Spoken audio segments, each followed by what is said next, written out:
Yo guys, what's going on? Welcome back to another weekly forecast slash breakdown. Before we get started, before we run through the VIP results as well, just wanted to make a quick announcement on a specific prop firm. Now I know a lot of you guys are interested in prop firms and trading prop firms and which ones are most reliable, but I did get a message from a one of the members in my channel, and they said they had a very bad experience with one of the brokers, and that they ended up closing one of his accounts due to a copy trading infringement. I did some research into this in regards to from both sides and doing my due diligence before I shared it. And what he was saying is that um, he was trading on one of the accounts. He had a max allocation of 300k. Obviously, because he blew two of them, that ended up closing his final one due to copy trading infringement. However, he didn't have his account connected to any copy trader. Now, what this was his message. I know if you might have seen it on a few other of the channels that are closely linked to ours, like Angelo's. He has been sharing his sort of story with everyone. Here's his sort of a max allocation certificate, and here was the email, and you can see that we would like to inform you that your funded next account has been terminated due to serious violation involving copy trading, right? So he did mention that he did enter at this point. He uses ICT concepts, and a lot of people use ICT concepts, which means that yes, you will get a lot of people entering around the same level. But what really caught me by surprise was, yes, we understand a lot of people will be entering, but how could they sort of just assume that it's copy trading? So I just asked a few more questions, and then I saw this. Now, if I zoom in onto this, and this is what got me very intrigued in this matter, you can see that obviously he had. So this is the broker violation report, right? You had say for example 2 orders sent to the market: a sell on gold at 0.11 and a sell on gold again at 0.15 lot. So 2 different lot sizes. However, you look at the time that they opened: 11:05 17 milliseconds and 11:05 47 milliseconds. This will point to a copy trader, right? If these 2 were his accounts. Now, I can't believe that they could use this as a copy trading infringement when another individual could have entered at this time on his own account. Why would they automatically assume that this is copy trading? Obviously, I don't know if, his story fully. Whether he's using a separate account with a different name, that could be possible. But how could you just go and close people's accounts because, say for example, I end up sending a signal, right, and I enter this, but there's another person in my VIP group who's also with this broker, and enters what I guess, yeah, milliseconds apart might not be a thing, but let's say if they're waiting to trigger the order at the same time, market execution sort of thing, or even a limit. Let's say for example I've sent out a limit order, and the limits got triggered for both of us almost around this on the same minute, because obviously when the price hits the limit, it will trigger all of us in at the same time, and then they just assume that that's copy trading.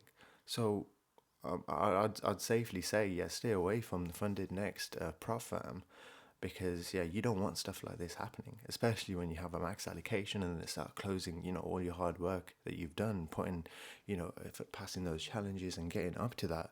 So I definitely say stay away from this. And that's what he just says. That's why he tried to explain to them, but they didn't accept that. They were just looking for some excuse to stop you. So stay away from funding next. And the brokers I always suggest to my members is E8 and FTMO. I've had payouts from them, and yeah, they're just the reliable ones. They are a bit expensive, but you're gonna go with that quality over how much it costs at the end of the day. So if you're ever gonna get the payout from them, so that's all from that. Let's quickly switch back over to the VIP results. And yes, I did want to talk about this because I was not happy at all with my loss streak. Yeah, I did go on a loss streak, but that was all my fault because, to be honest, I was selling into bullish pressure. I'm not sure why I was doing that. I look back at it and I'm like, what am I doing? But we all have this as traders, and I just always, what I do from this is I see where I'm going wrong. I'll go back over the weekend and make sure it does not happen again in the next week. So I just keep back on it, keep getting my mental, my psychology back on track, because you don't want to start sort of go on tilt and start blowing some accounts. So, yep, break even week. For some of the accounts that were in this close loss, but they're close to break even. But there was one trade I did want to talk about, and that was this Wednesday trade on gold. I believe I did share it on the free channel. Where was it? Yes, it was one of these gold episodes which I did end up sharing. Now, it was a Wednesday here, and price had fallen all the way back down into this significant area here. However, because my bias was bearish, I was waiting for price to push up to take out a certain level of liquidity. And yes, this buy position was a very good buy position if you were going to go to start targeting London highs. However, price pushed up into this area right around about, say, 10 a.m. And then this is where we were looking for to see what price was doing. And you can see once price started pushing down into this area, we then sold at this level. It was like a 1 minute fair value gap, but it was a bigger stop loss. Now, I did have a 5 minute fair value gap in the middle of this, and so I put my stop loss above the 5 minute fair value gap, and you can see how price sort of respected that 5 minute area and then pushed down. So that was a quick 100 pip move. However, price came back up and took us out at break even, right? And it went back to the 5 minute fair value gap. And then this is where we were like, yeah, we're sort of, a lot of the times when you get taken out of the trade at break even, you're like, yep, you're done for the day. You're going to come back tomorrow. But the thing is, I was still looking to re-enter here because I do know that the price was going to go down to clear out all of those equal lows that we had below sort of 32.67. Now, price sort of started falling here, and I was like, okay, maybe this was just to take out the sellers, early sellers out, take us out at break even, and then start falling down. So I entered a sell here with the stop loss above the sort of little short-term swing high. However, that did end up getting taken out as well. And then this is where I was like, maybe gold is actually bullish, because you can see how price is sort of starting to climb back up towards this high again, and we actually just broke structure here. So this is one thing that the market can do to start changing your bias, your idea, and it's really, this is what I was doing the work on over the weekend, is that if I had noticed that this was a sort of interim high and this was the key high level here, not these short-term highs, because short-term highs can get broken and then continue after liquidity collection sort of thing. So is this short-term high and this 5 minute fair value gap, which I should have been watching. Notice how price did slightly close above, but didn't close up significantly and continue going up. The candles came straight back inside after they closed above. So once price came up here, and then for the PM session and then to overnight, price dropped sort of 300-400 pips to the downside. But for us, it was a 0.5% day, right? Which it could have been a 1, 2, 3% day. And yeah, that's what sort of held us back. And then from then on, the psychology was off, missed that trade, and it sort of put me on a different sort of mindset for the rest of the week. But that's it from the VIP results. Let's go straight into the charts and start looking at what gold's doing now. So looking at gold, and we're going to go over to US30 after, and potentially may do a bit of Nasdaq as well, because I've started to implement that for my indices channel. But now looking at gold, you can see that, oh yes, gold has sort of dropped within this sort of daily fair value gap. And we're going to start focusing more on daily bias, because this is a bit more, this is the kind of work that I was doing on myself to start, getting back into the daily bias, because I was not getting the daily bias correct. I was selling into bullish pressure where I should have just been buying. So notice gold here has sort of rested on this daily fair value gap. Hold up, one sec. Just realized, why is my theme not updated? Let me reload the page. It's still dark mode. I'm not happy with that at all. Not happy with that. I'll just continue. We'll just continue with this mode for now. Okay, anyway. So what we have is we have a daily fair value gap here. So let's get a daily FVG. And because of my theme changes, you can see that the text is not the best. But notice that this is the daily fair value gap. The price is in now. Notice that on Thursday, price failed to close outside the daily fair value gap. And with NFP, we had an indecisive day. And that's why we're starting to get a sort of push up here from gold on Monday. So for the start of the week, we can safely say that gold will be bullish for the start of the week. Now, which zone am I watching for price to sort of turn around? If my bias wants to go down to this area here, right, I would like to see some sort of hold up within this daily fair value gap here to push price down. Now I'm going to change this color of this arrow so you guys can see it. So this is what you want to see if you wanted to see a sort of push down here on gold for price to tap back into this level, right? Price is still within a weekly fair value gap. However, we did close below this weekly fair value gap.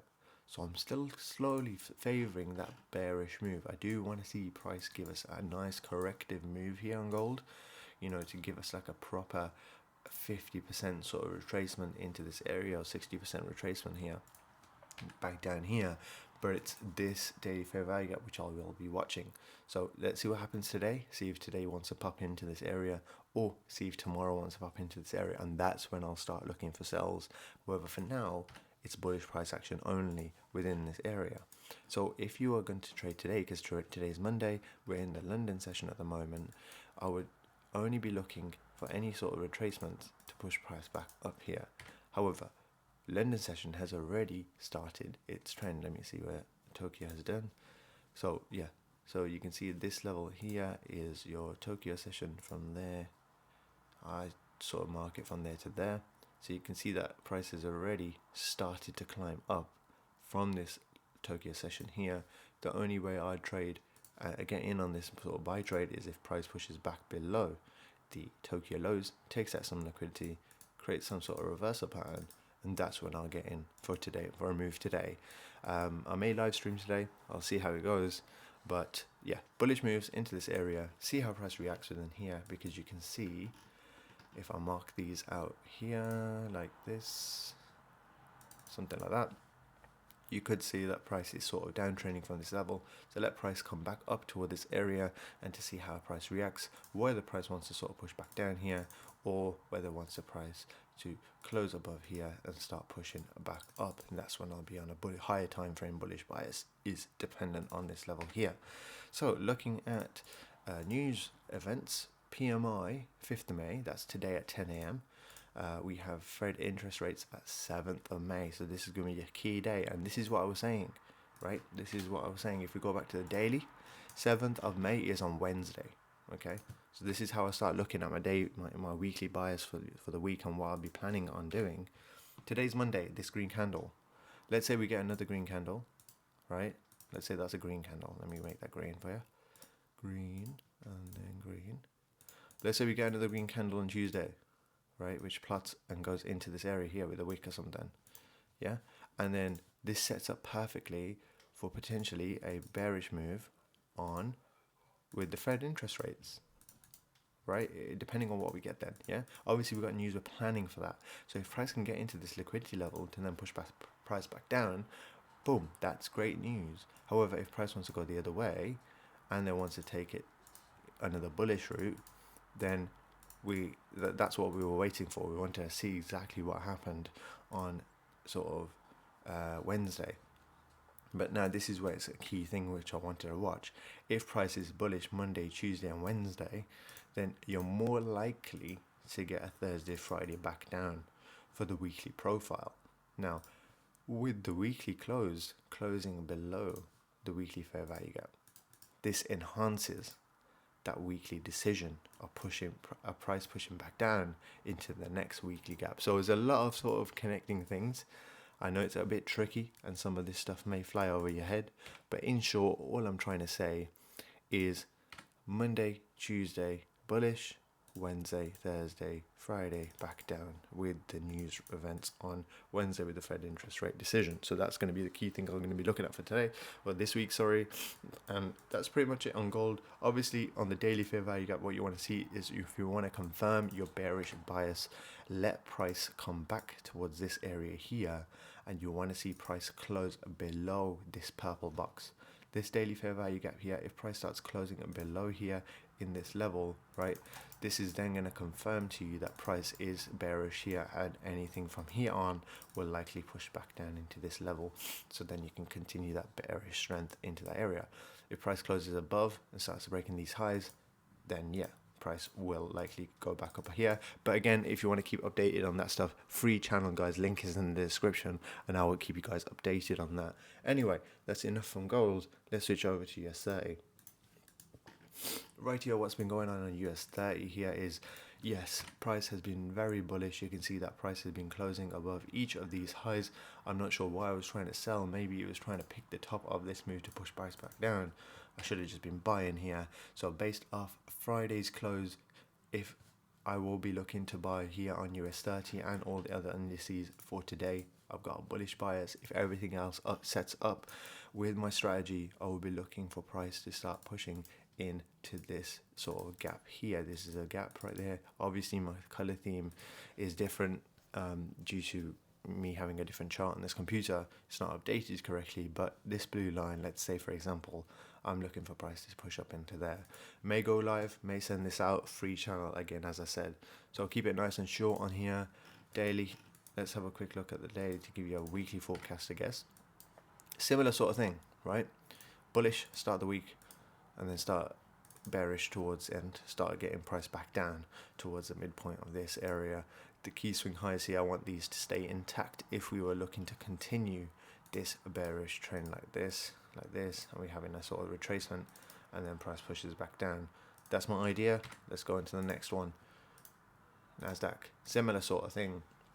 However, price is a bit higher. You can see again, bullish close on Friday. Let's look at the weekly. Weekly heading for this key liquidity level, which is this high here.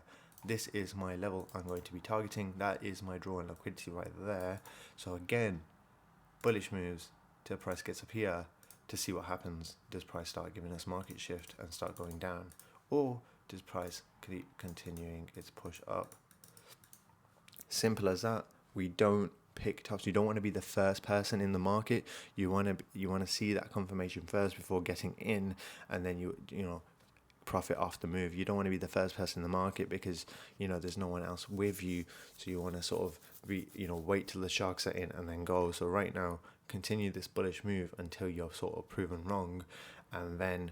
But this is where the key target level is. This high, a lot of stop losses are going to be waiting here. A lot of sellers are going to be waiting. A lot of buy stops are going to be waiting here. So I'd like to buy into that area and then see what happens from then. That's pretty much it from the weekly forecast. Hope you guys enjoyed. Don't forget to leave a like, comment if you enjoyed the video, and subscribe to the channel. It's been Always FX. Peace out.